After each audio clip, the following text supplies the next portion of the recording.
السلام عليكم ورحمة الله وبركاته. maanta waxaan idin bayaaminayaa reer Somaliland waxay tusaale u yihiin Soomaalida inta kale. Sidee bay tusaale ugu yihiin? Waxaan hubaal taariikh ahaan kugu tusayaa xataa maryaha la gashado in inta ugu badan iyaga laga bartay. waayahay subscribe YouTube-ka, share garee barnaamijka soo hortar la soo geliyo ama muuqaal kasta ka soo hadlaa dadka ma wada raali gelinayo. laakiin taariikhda saxda ah cidda igu beenisa commentiga aragtidooda ku soo qoran. waayahay reer Somaliland waxaad ogtihiin maanta waxa Soomaaliya calan leedahay. dadkii qaatay calamaanta ee xorriyadda qaatay inay ugu horreeyeen way ka horreeyeen. beriga waxa jiri jiray wax la yiraahdo shanta Soomaaliyeed. shantii Soomaaliyeed shantaba waa la gumaysan jiray. ciddii ugu horreysay ee gumaysi xorriyad ka qaadata waxay ahayd Somaliland. calankii ugu horreeyay ee ay Soomaaliba yeelatana waxay yeelatay Somaliland. waayahay markaan kula eeyo Somaliland dad fara badan waxay u qaadanayaan reer Sheekh Saxaad. Somaliland waa Somaliland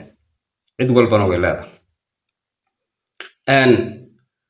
waxa jirtay in ay Soomaaliya isku darsadeen iyagoo laba dowladooda. calankii markaa la isticmaalayna waxa fikirkiisa iska lahaa oo sameeyay reer Somaliland. waayahay burbur baa yimi oo dowladdii Soomaaliya markaa la wada dhistay iyo kuwii ka dambeeyayba waa burbureen. markii ay burbureen Somaliland waxay samaysay wax la yiraahdo gooni istaag. waayahay markaa waxay samaysay calan labaad. calankii labaad ee Soomaaliya yeelato waxa samaysay Somaliland. gooni istaag bay ku dhawaaqday. calanka labaad bay samaysatay. share garee barnaamijkan haddaad ila joogto taariikhda wixii aan khaldayana adaa commentiga igula wadaagi doona. Somaliland markaa ay calanka labaad samaysatay kamay wada midaysnayn ee qaybiba maalin ayay ku soo biirtay.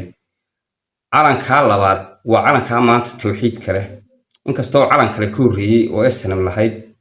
calanka maanta tawxiidka leh wuxuu ahaa calankii la isku wada raacay dhammaan beelaha dega Somaliland iyo inta xuduudka ku jirtaaba. waxay samaysay intii ka dambeysay Soomaali badan ayaa ku dayatay.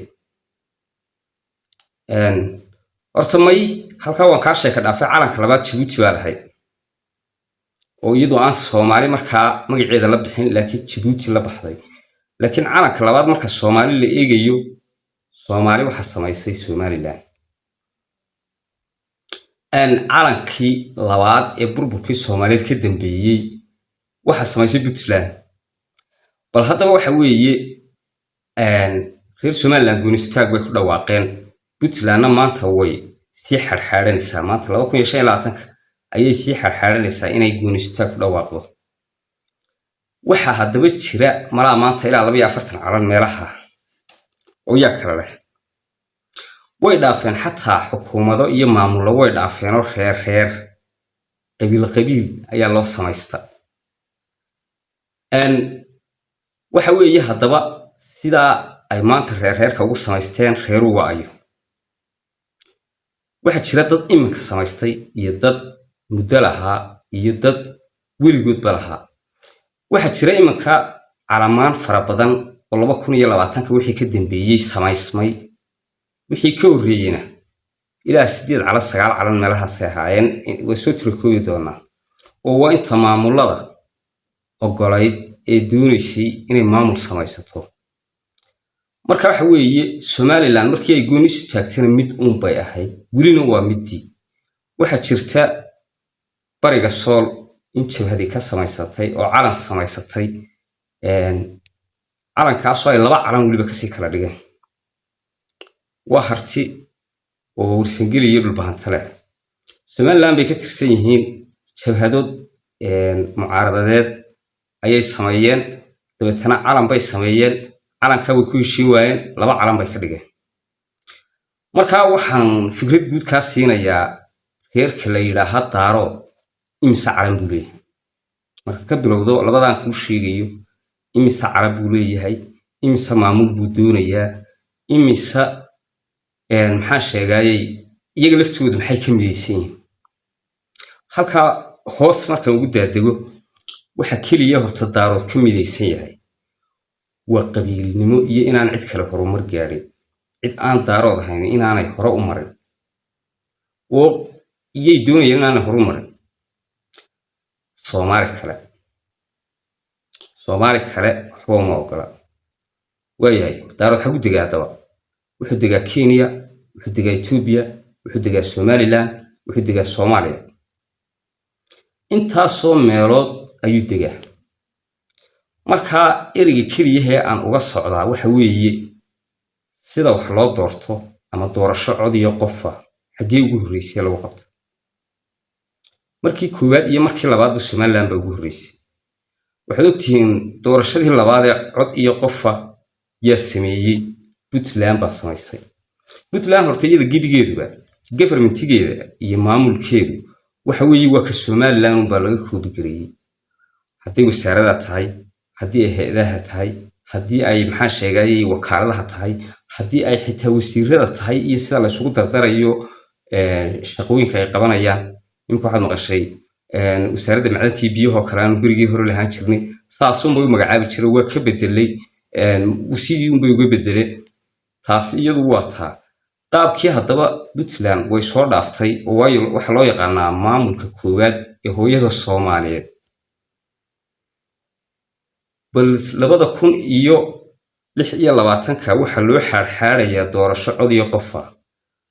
soomaali koonfureed oo laga maamulo muqdisho maxay kula tahay doorashadaa intee qof baa ka codayn karta ma lagu guuleysan karaa maxaa sheegayay somaliland maxay yeeli kartaa horta waxa weeye halkaa iminka ay soomaalida kala marayso anagu 2001 baan marin doorasho cod iyo qofa 2001 doorashadii dastuurka horta ugu horreysay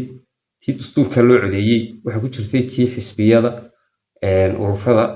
tii xisbiyada ee madaxweynaha lagu dooranayay saasay ahayd 2001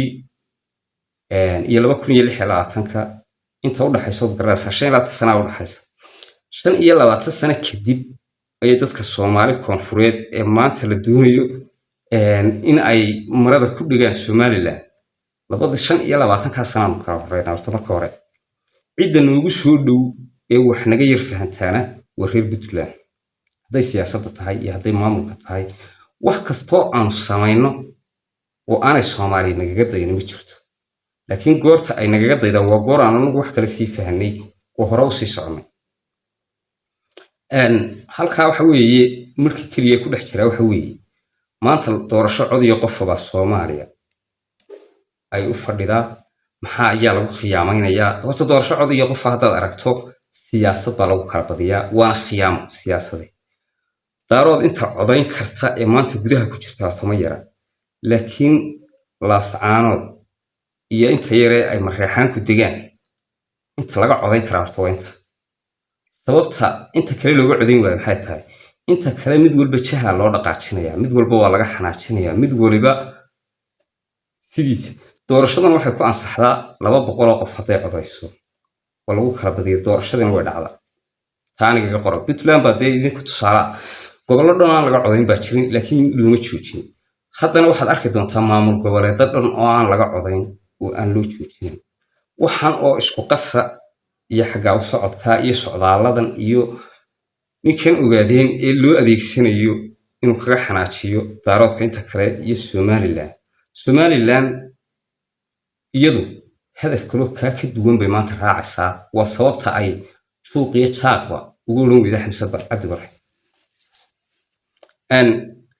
hadda waxa weeye meesha doorashada 2026 horta hawiya codaynaya raxan weyna waa codaynaysaa inkastoo meeshooda ay dee al-shabaabto iyo dagaal ka socdaan way codaynayaan khiyaamada kaliya meesha ku jirtaana waxa weeye daarood oo awalba kacsanaa inuu muqdisho maamulka yaalla ku kacsanaado oo aan ciidba ka codayn oo nin waliba yidhaahdo sanduuq lay keeni maayo intaas markay dhacdo waxaa tusaale laga dhiganayaa horta Somaliland doorashada mid ka duwan ayaa u soo socota sanduuqyo la keenayaa shacabka codaynaya shacabkaasi codkooda marka la tiriyo waxa la eegayaa inta Soomaaliya doonaysa iyo inta Somaliland doonaysa inay gooni istaag samayso. intaasi markay dhacdo majority-ga la raacaya.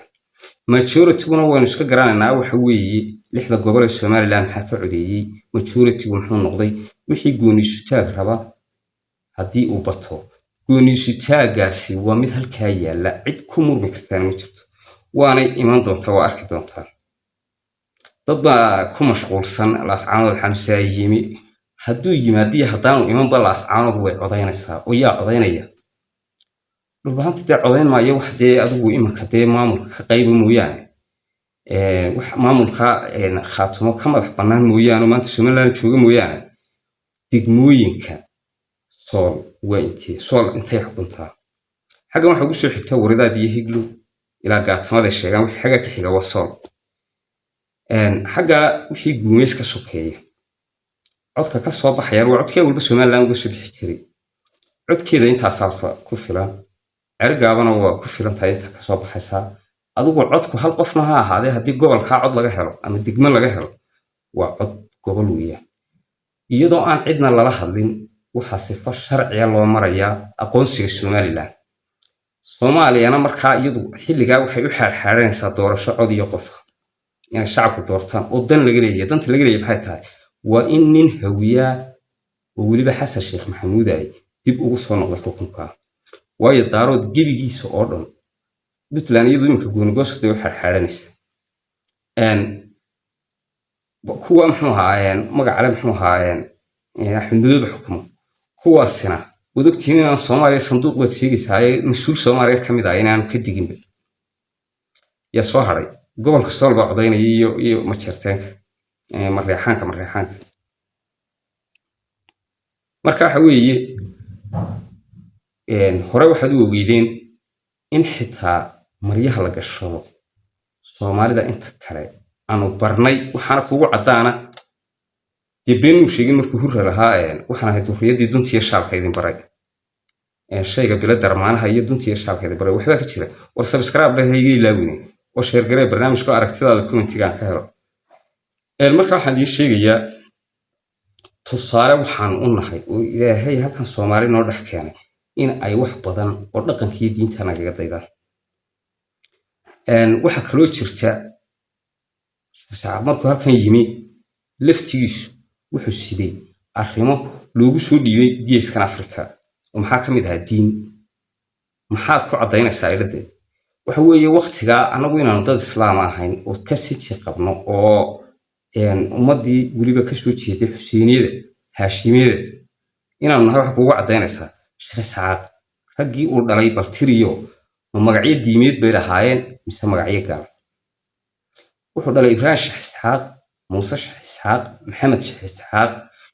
maxaa sheegay Ismaaciil Sheekh Isxaaq adigu horta waxba yaan ku dheeraanayay ragga noocaas ahaa iyo magaca Sheekh Isxaaq laftigiisa ma magac dad islaam la baxaan ba masoo magac gaal way markaa maxay la bixi jireen maxaa sheegay Soomaalida kale maxay la bixi jireen la magacyadan naga laga dayday horta daaroodku iyagu waxay la bixi jireen Kumayo iyo Kablalax iyo Dashiishe iyo Leylkase iyo maxaa sheegay Ogeyslabe iyo maxaa sheegay Absame iyo maxaa sheegay adigu dee waa iska wada gaaraysaa ilaa harti soo gaarba adigu marka Siciidka laga bilaabo unba magac caadi loo soo galaa marka waxa weeye dadkaasi magacyadan maxay loo bixin waayeen Maxamed iyo Muuse iyo Cabdiraxmaan iyo magacyadan maxaa loo bixin waayeen anagu xagga hoose xitaa dad u kacdo wad iska garanaysaa Muuse Sheekh wuxuu dhalay maxaa sheegay Jibriil buu dhalay Jibriil wuxuu dhalay Cumar iyo maxaa sheegay Cumar Jibriil iyo maxaa sheegay Abubakar Jibriil Abubakar waa magac islaam waxaad kaloo garanaysaa midna marka hoos la soo kaco Maxamed Abubakar iyo Muuse Abubakar sidoo kale imka garxajis soo kale marka garxajis waa naanays waa Ismaaciil maxaa sheegay Daawud iyo buu dhalay iyo maxaa sheegay Siciid maxaa sheegay nimanka la yiraahdo awal wuxuu dhalay maxaa sheegay Isaaq awal wuxuu dhalay Madi buu dhalay maxaa sheegay halka aan kaga gudbo halka uu ku yirma giday iga hal ahaada horta barnaamijka xiga baan isagoo faahfaahsan idiin samaynayaa ilaa haween wadanaa magacyaday la bixi jireen waqtigaa markaa inaanu anagu nahay dad tusaale meeshan loo keenay diin keenay dhaqan keenay sida la isu maamulo dadka barnay maryaha xitaa sida loo xidho barno cid nooguma haysato taa iyada taariikhda ninka beeninayona commentiga ku soo qor oo followga subscribe-ta share-ta waxaa hayga ilaawi taariikha gambarka la isugu fariisanayaa habeen kastana halkan ka soo gudbinaya waxaan ahaan jiray iyo waxa Soomaalida kala ahayd wada salaam iyo dhamaantii